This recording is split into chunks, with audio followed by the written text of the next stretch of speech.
Hello, my name's Nigel Jones. I'm one of the directors of the Practice Plan group of companies, and it's my great pleasure to welcome you to the In the Loupe podcast series. This is a series of podcasts where I get to explore different perspectives on the world of dentistry, covering all aspects of the business of running a dental practice. And I get to do that in the company of some of the most interesting people in dentistry. So I'm very pleased you're able to join me. We're going to be discussing an aspect of practice ownership, which is to do with dental groups. And I'll be doing that in the company of Neil Carmichael, chair of the Association of Dental Groups. Hi, Neil. Hi there, Nigel. It's great to be with you today. Absolutely. Well, I'm very grateful to you for giving up your time to have a chat with me about an area that I think is really growing in relevance, and I think you can see the impact that the ADG, the Association of Dental Groups, is having politically and on the market as a whole. So it's great to get this opportunity to ask you about what you think are the priorities for the ADG, where you think the market is heading. And there'll be some specifics in that I wouldn't mind touching on, things like the CMA inquiry, that sort of thing. But I wonder if, for the benefit of a number of the listeners who may not be so familiar with the ADG, I wonder if you could just give a quick overview of what the ADG is all about. Well, thank you, Nigel. It's a pleasure to do so. We're actually celebrating the first 15 years of the association very shortly. I was established on the 13th of April, and we're going to have a dinner next week with members of the original board and members of the current board. We've got 34 members, which at first sight doesn't seem that many, but of course, many of those members are very large members. And so we're looking at almost 2,500 practices. We're having a survey at the moment of our members to find out exactly how many practices we do account for. We've got the big four, obviously, but we've also got a growing number of growing groups. And on top of that, we've got a number of small groups who aspire to be bigger book groups. So that's a really good package, essentially, for our groups in dentistry. We've got well over half the groups in total number of practices represented in the United Kingdom. And I think that gives us a great foothold, and we're getting a good reputation through it.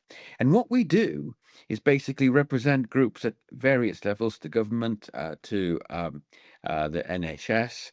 But we also talk about making sure groups can network properly, talk to each other, learn from each other, and actually have access to all sorts of stakeholders around the world of dentistry. Yes, yeah, and I'd like to delve into that a little bit as we go along through the next 15-20 minutes or so. And I'm just going to make sure that because we'll have a number of different people listening in on this podcast, and many of them will be single site owners who are possibly considering an exit strategy, and that might be to a group of whatever size. And some of our clients in particular have 2, 3, 4 practices, that sort of level. And I think I'm right in saying that you've recently had a focus on what you might call micro corporates. Absolutely, Nigel, we have, because I think the growth will come in the smaller groups and in the next few years. So it's, I think, really helpful to them to sort of be able to talk to each other and to talk to leaders of groups who have already established themselves and have grown, have expanded. And we're seeing huge benefits already. I'm getting really good feedback from the mentoring program that we established earlier this year, in fact, back in March. What we're talking about here essentially is chief executives of groups which are now well established talking to chief executives of smaller groups who are wanting to be well established or who are wanting to grow. And I think that is a fantastic way of proceeding. And I'm going to expand this still further, because my next big move is to kind of create a panel of experts for the ADG so that we can have a resource on top of existing members who can bring in an extra level of expertise or comment or thought as we progress. Well, that sounds very exciting and very relevant, because if there's one thing I've learned throughout my career in dentistry, which I'll be celebrating 36 years next month of working with the profession, is that so many of them are accidental businessmen. So they or business people. So they end up needing support in a variety of aspects beyond the clinical. And I can see that being able to tap into people that have been ahead of them and have learned some lessons along the way, and been able to gradually refine their approach and their strategies to managing groups, that will be very useful for people. Absolutely, Nigel. You've really touched upon something which has bothered me for decades, which is the profile of businesses or the size of businesses in the United Kingdom as compared to other countries.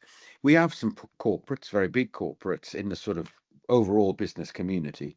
And we have some smaller businesses as well, which would equate to, say, BMW or of that size. But we have a plethora of small businesses. And that is an area where growth is not always easy to achieve. Indeed, success is not always easy to achieve. An exit is often an exit because of bankruptcy, not because of moving into a new era. I think that's a problem for British business as a whole. It's a problem for the economy.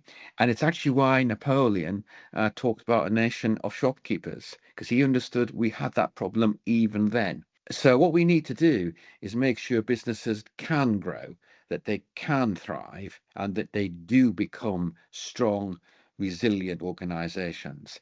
And I want to see that happen to dental groups. And I think, you've touched on something there that I think is really important by using the language of strong and resilient, because I suspect that's one of the things that's helped drive the expansion of dental groups.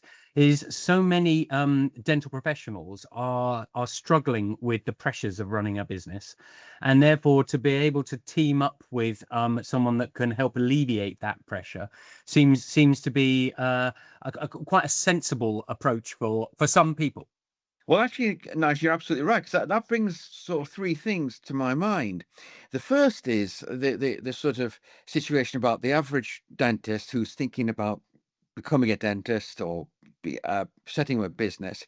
What kind of experience or training has he or she actually had to do that? And actually, not much.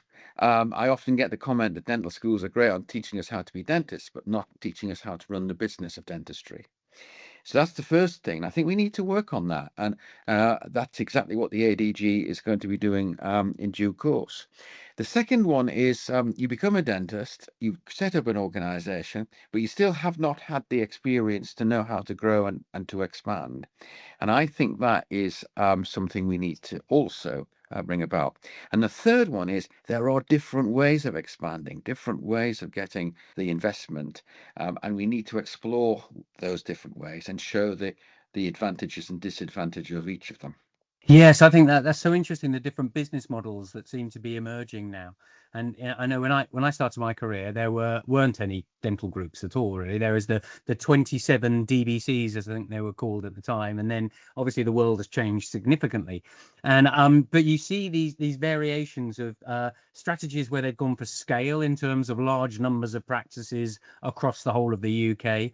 Others that have gone very regionally focused, some that are still driven by dentist kind of owner operators, some that have now got business people dominating the boards, and increasingly this sort of shared ownership or shared equity type approaches to groups, which I think is particularly interesting, because I can see how that then aligns the incentives of both the clinicians that are driving the income generation with the longer term business aspirations of the ultimate owners. Absolutely right. And of course, what we must remember is that groups are basically working with self-employed dentists, associates. That's the practice. That's the most popular way of being a dentist. And so that self-employed status within a group, being able to get access to the facilities they need, but not controlled, obviously, to the extent that they wouldn't be associates or self-employed, is really good. And so the group is there actually as a sort of framework, a scaffolding, a building, a structure to provide great opportunities for dentists to do what they want to do best, which is be dentists. And I think that that's why groups are proving to be such an attractive place for dentists to operate in. Yes, yeah, I definitely see some examples of some excellent practice amongst the groups. I suspect that one of the challenges for groups, big and small, has been workforce in recent years, and I know that the ADG have been campaigning quite vigorously when it comes to how to address the shortage of dentists. So I just wondered, what's your take on that? And you must be pleased with some of the announcements in the recent weeks. Well, we have been campaigning on that subject. We created the phrase dental deserts. And by that we meant, and still mean, because they still exist, areas where you really can't get dentists or get access to a dentist. So in the east of England, we have dental deserts, in the southwest of England also, and elsewhere. Um, by the way, some of the worst areas are similar to those that I experienced when I was chair of the Education Select Committee in terms of recruiting teachers. So it's not an uncommon problem. It's just what we do about it that we have to act. So dental deserts have been and are a problem. But you're right.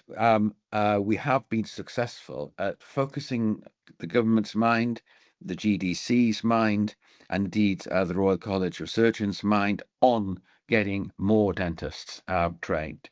And we've seen an expansion in a number of dental schools potentially because we've got two on the stocks now. That's really great news, and the government's going to have to allocate the extra 50 places to both of those in a fair and equitable manner. But of course, it's international dentistry which will solve the problem for us now and for the immediate future. And that's what we've been working on. And that is why we're so pleased that there's more access to the ORE, the overseas registration examination, but also the LDS process too. So that's great news. And we're really pleased that we've moved on, but we've got to make sure that the promises are actually turned into delivery.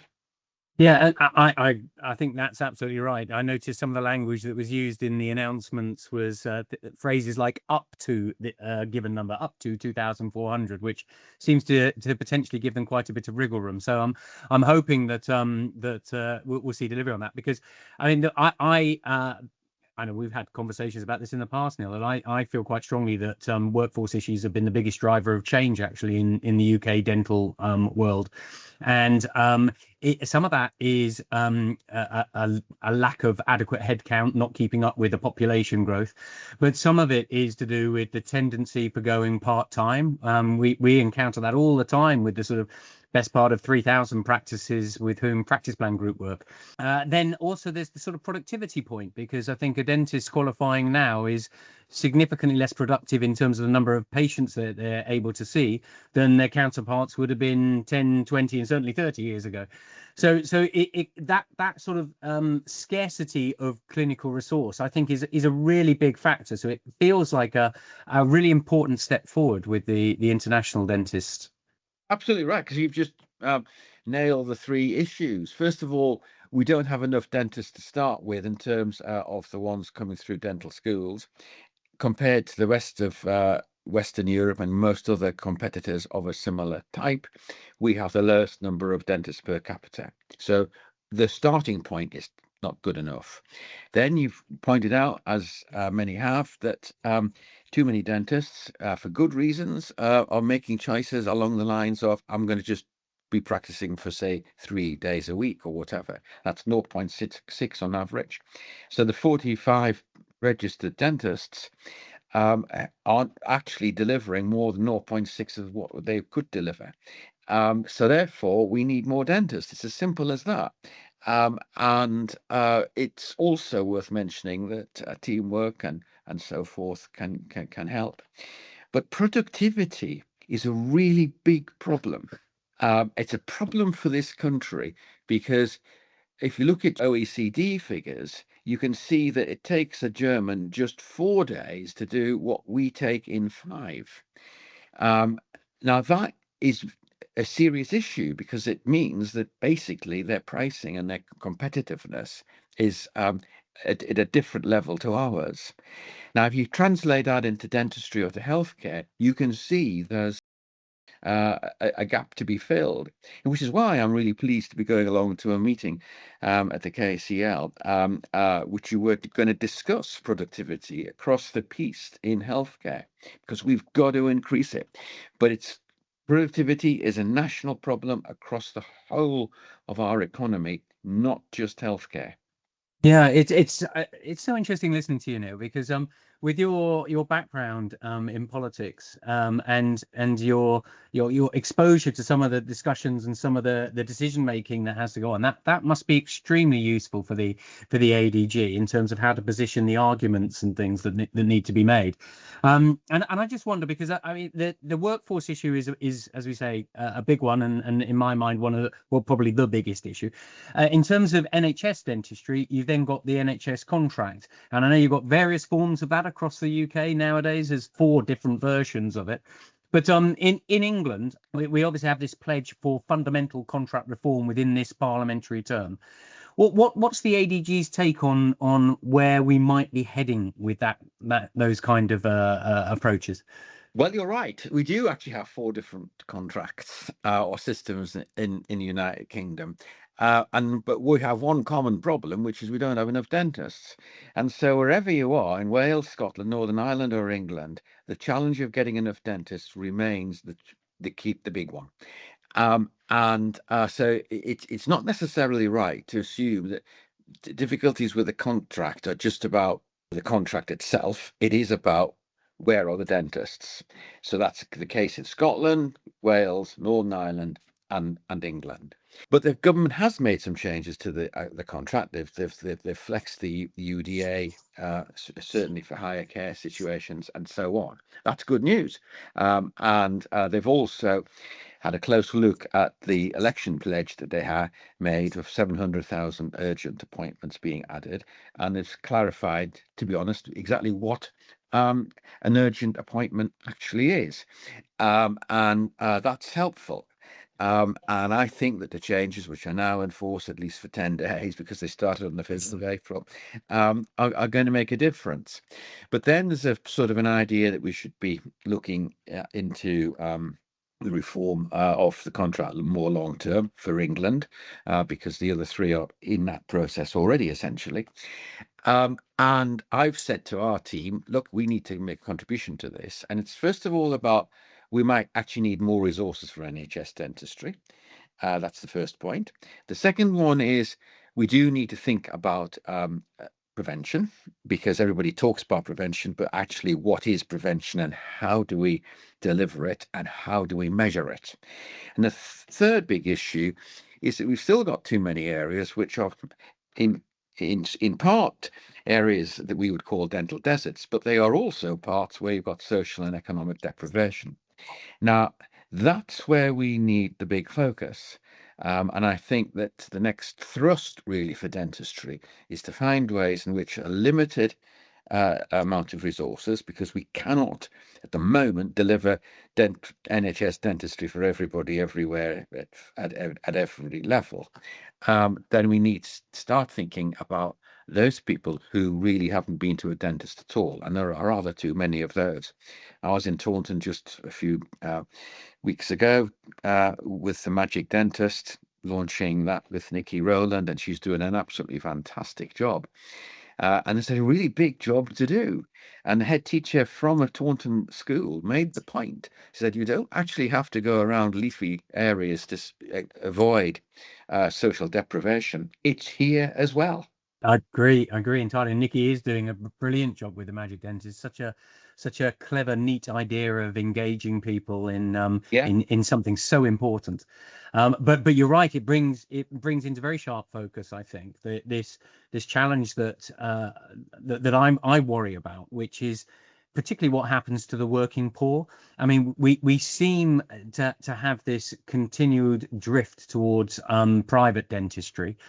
And to a certain extent, some of the language being used by people like Stephen Kinnock, the Minister of Care, where he talks about we've got a budget and we'll have to cut our cloth according to that budget, and that sort of highlighting of urgent care and children, which I think is entirely appropriate. But that seems to edge us down the path towards a core service. And I just sort of worry about the people that might end up in the middle, where they don't necessarily qualify for state subsidized care, can't afford private dentistry. But then again, that links back into workforce, because if you've got more dentists, then there's more competition for patients, and you meet that need. Yeah, everything points to the workforce, actually. You need a workforce that's feeling confident, good about itself, it's well trained, well, properly accountable, and all of the rest. Absolutely. But you need more of everything I've just said, because we just simply need more dentists, more hygienists, more therapists. If we were able to do that, we solve many of these problems and many of these challenges. It's also important to remember that a lot of people are moving towards private dentistry because actually there's more things that people can have done to their teeth these days. I'm talking obviously about cosmetics, about such everything like that. And so we need to be alert to the needs of those who are simply wanting NHS dentistry to give them the appropriate care so that teeth can continue to be looked after. But we also got to recognize that some people need more than that or want more than that. And that's where that sort of cosmetic side comes into it. So we need a good delivery of NHS, and the private sector recognizes the importance of the NHS and vice versa. And that's also good. And we see that in our groups, because groups are essentially the best example of the mixed economy of dentistry, where we have private, NHS, and community all providing dentistry for people across the United Kingdom. And I see that every day working really well, the interface between those three parts of dentistry. And groups are the really ideal place for them all to thrive. And that's what's happening. So what we now need to do is make sure that in NHS dentistry in particular, we reach out to the people who need it most with more dentists, but with probably more focus on their needs. Yeah, I totally agree with that, and you've made a couple of references totally correctly to skill mix and the use of the wider dental team to help create capacity. And I think that's also a really important part of the next 10-20 years, I think, for dentistry in the UK, is making more effective use of those other professionals within the dental arena. You mentioned in a way there, you were touching on demand, because demand for cosmetic dentistry as well as demand for NHS dentistry. And I know another area of growing demand will be the people in I guess the bracket of life that I'm starting to enter now, where we've had this actually quite good result. I mean, I know the stats would suggest that there are more people have more decay than would have been the case 10 or 15 years ago, but the number of people that have their own teeth has improved quite significantly. But if you keep your own teeth into later life, that needs maintenance, and that needs work, and that needs care. And so there's sort of a growing demand for general dentistry, a growing demand for NHS dentistry, growing demand for cosmetic dentistry. And that's where the sort of supply bit and the demand, it's so out of kilter at the moment, which is an interesting market dynamic. You're absolutely right, because we touched upon that when we launched our report about the future of dentistry, basically. Because, of course, you're absolutely right. We've got two problems here. One is the demographic changes, which is we've got more elderly people in the population than we had ever before. And that is actually made more difficult by the fact that we've got a birth rate which is falling. So the workforce is diminishing, but the number of people who are needing work done to them is actually increasing. So that's the first point, the demographic situation. But you're absolutely right. Most people now have their own teeth. They do not have dentures. And when I was growing up as a schoolboy, grandparents definitely had dentures. At least mine did. And that was the way. So we do need to think about how we look after an aging population with their own teeth. And that is a big demand, a huge demand. And it means that dentistry, like healthcare, has to respond to it. Most of the problems we are discussing, you can find the similar sort of trends in everything else that you think about. So dentistry is actually almost easy to sort of understand because it's so easy to measure. Some areas are less easy to measure. Dentistry is quite easy to measure. And that's why we know that we need more dentists, we need more therapists, we need more hygienists and dental nurses as well. Yes, absolutely, with dental nurses. And there's some interesting stats at the last ADG conference, actually, from the GDC about the relative decrease in the proportion of dental nurses as part of the profession as a whole. So I think Exactly. that's a really important point. Yeah, I mean, I think it's very interesting, as you say, to think about stuff that is very pertinent for groups, but actually what the ADG is lobbying on is relevant to single site practices as well, because single site practices are looking to recruit dentists, whether they want them for NHS or private lists, and they're looking for nurses. So it's not. That for me, I think, is a really important point that might get lost on some single site people, that they don't realize the good work that the ADG is doing on their behalf as well as on behalf of groups. And I will just say, actually, you mentioned briefly, and I'll sort of more forcefully signpost it, the strategy that the ADG have launched, which you can find on the ADG website, I believe, if anyone wants to have a look. And it makes for a very interesting read. It's not a heavy read, but a very interesting read. So I would very much recommend people to have a look at that. But we touched on market very briefly. What's the ADG's view of the CMA's investigation into private dentistry? You mentioned that a lot of the groups, you've got that classic mixed economy, so a lot of your groups will be caught up by that review into private dentistry. Absolutely right. It caught me by surprise, all of us by surprise. I think that announcement was made by the Chancellor, which then triggered off the actual process. We've been in dialogue with CMA, which is good. It's exactly how it should be. Obviously, we want to fully cooperate with what the CMA is aiming to do and the processes which it's going to use. Anything less than that would be simply unwise. I think there are some key points. We've touched upon one, but I'm going to repeat it. Workforce. If you don't have the workforce, you've got that actually introduces pressures of supply, and that's what we're seeing. I can't comment on what individual groups are going to be saying or doing about the CMA, but you're right. Obviously, there's an emphasis on the private sector, but you can't really discuss that completely without reference to the other sectors. Yeah, I think that's absolutely right. So we will continue to cooperate, and we've contributed to the scoping inquiry part of it, and we await with bated breath as to what will happen next. It's I mean, possibly naively optimistic of me to hope that they will also conclude there's a workforce challenge and add weight to the arguments you've been putting forward, because you would think that what they're noticing in terms of increasing prices is just what happens when there's restricted supply that can't meet the demand.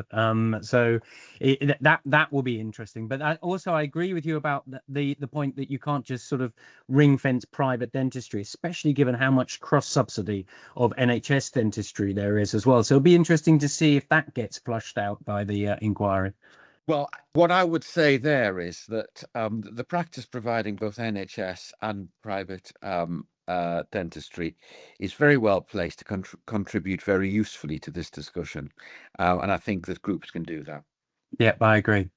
Well, and Neil, I've realised that I've been so engrossed in our conversation that time has marched on quite considerably. So I think I'll sort of bring this chat to a close, because I hope there'll be future conversations that we have along these lines, because it's a rapidly changing world, and I think that there'll be lots of things to try and stay abreast of going forward. But as a sort of closing comments, can I ask you what you see the priorities for the ADG being over the next few? You've kind of alluded to a couple in terms of holding government to account on the workforce issues, but what are you going to be focusing on for the remainder of this year? Well, actually, it is the workforce issues we'll be continuing to work on.